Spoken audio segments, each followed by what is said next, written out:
संदूषण एक आवश्यक विषय वाणिपीडिया से संदूषण समाज में एक महत्वपूर्ण विषय बन गया है। हवा, नदियों और महासागरों, पानी, मिट्टी का प्रदूषण व्यावहारिक रूप से हमारी पृथ्वी के पर्यावरण में बहुत कम बचा है जो दूषित न हो। हालांकि दूषित चेतना पर अभी व्यापक चर्चा होनी बाकी है। वास्तव में पर्यावरण संबंधी सभी प्रकार के प्रदूषण दूषित चेतना वाले लोगों से आए हैं। दूषित चेतना को ठीक करना ही पर्यावरण को ठीक करने का एकमात्र सच्चा तरीका है। हमारा आंतरिक संसार दूषित होने के कारण हमारे कार्य, विचार तथा व्यवहार भी प्रभावित होते हैं। इसीलिए संसार में इतना दुर्भाग्य और दुख है। यदि हम भगवत गीता में वर्णित आध्यात्मिक प्रथाओं और अनुशासन के माध्यम से अपनी वासना और लालची प्रवृत्तियों से लड़ते हुए अपने अस्तित्व को शुद्ध करते हैं, तो हम न केवल अपने जीवन में बल्कि अपने आसपास के वातावरण और पर्यावरण में भी सुधार करेंगे।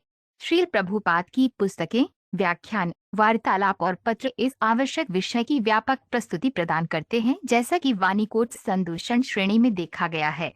उनकी पुस्तकों का एक परिचय निम्नलिखित 14 उद्धरणों में दिया गया है।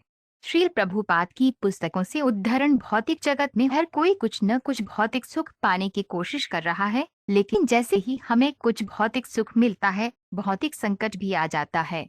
भौतिक संसार में किसी को शुद्ध सुख नहीं मिल सकता।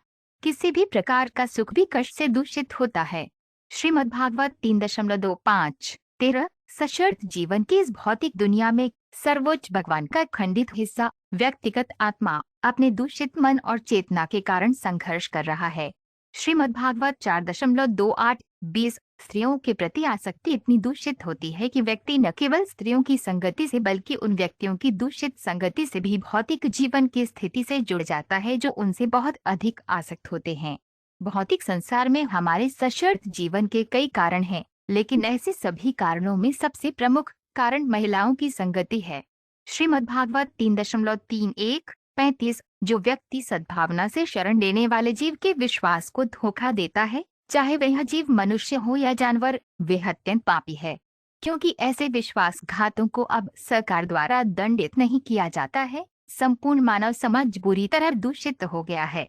श्रीमद्भागवत 6.2-5-6 मेरे प्रिय राजा, भगवान ने कहा, क्योंकि आप क्षत्रिय हैं, आपने शिकार और राजनीतिक गतिविधियों दोनों में जानवरों का वध करने का अपराध किया है।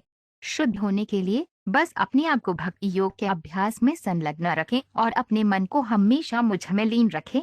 बहुत जल्द आप ऐसी घृणित गतिविधियों की सभी प्रतिक्रियाओं से मुक्त हो जाएंगे। इस कथन में ऐसा प्रतीत होता है कि यद्यपि क्षत्रियों को शिकार में जानवरों को मारने की अनुमति है, लेकिन वे पापी प्रतिक्रियाओं के परिणामी संदूषण से मुक्त नहीं हैं। कृष्ण पुस्तक अध्याय 51। जहाँ तक सकाम गतिविधि का सवाल है, प्रदूषण जीवन के उच्च स्तर तक पहुँचने की इच्छा है और काल्पनिक ज्ञान के लिए प्रदूषण पूर्ण सत्य के अस्तित्व में विलीन होने की इच्छा है। चैतन्य चरितामृत मध्य लीला 9.277 यदि कोई गलती से अपनी स्थिति को भगवान के सर्वोच्च व्यक्तित्व के बराबर मानता है, तो वे अद्वैत के सिद्धांत से दूषित हो जाता है और पारलौकिक जीवन में उसके प्रयास अप्रभावी हो जाते हैं। भगवान चैतन्य की शिक्षा अध्याय 1 मायावाद दर्शन भगवान को भौतिक शरीर द्वारा दूषित मानने का प्रयास करता है जब वे अवतार के रूपों को स्वीकार करते हैं। इस प्रकार के प्रक्षेप को यहाँ इस स्पष्टीकरण से पूरी तरह से नकार दिया गया है कि भगवान की स्थिति सभी परिस्थितियों में शुद्ध और निर्मल है। श्रीमद्भागवत 2.6-40-41 भगवत गीता में कृष्ण का अंतिम निर्देश है कि हर किसी को अन्य सभी व्यस्तताओं को छोड़ देना चाहिए और उनकी भक्तिपूर्ण सेवा करनी चाहिए। लेकिन कृष्ण के गायब होने के बाद कम बुद्धिमान लोगों ने उन्हें गलत समझा। वे मायावाद दर्शन से दूषित हो गए, जिसने इतने सारे मानसिक सट्टेबाजों को जन्म दिया कि लोग पूर्ण सत्य और जीवित इकाई की वास्तविक स्थिति को भूल गए।